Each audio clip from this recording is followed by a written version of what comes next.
శ్రీ నారా చంద్రబాబు నాయుడు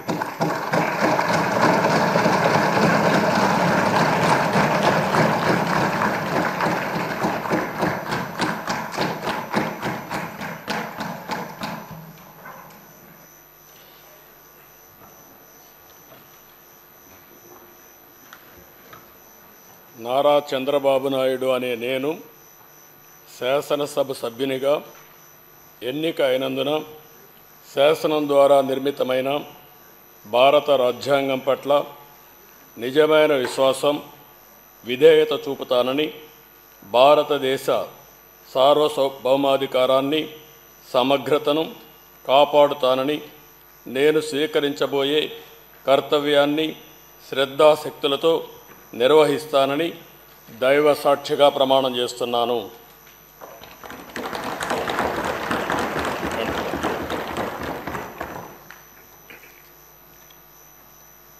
ఆంధ్రప్రదేశ్ శాసనసభ సభ్యుడైన నారా చంద్రబాబు నాయుడు అనే నేను సభ నియమాలకు కట్టుబడి ఉంటానని, వాటిని అనుసరిస్తానని, సభా మర్యాదలను పాటిస్తానని, సాంప్రదాయాలను గౌరవిస్తానని దైవ సాక్షిగా ప్రమాణం చేస్తున్నాను.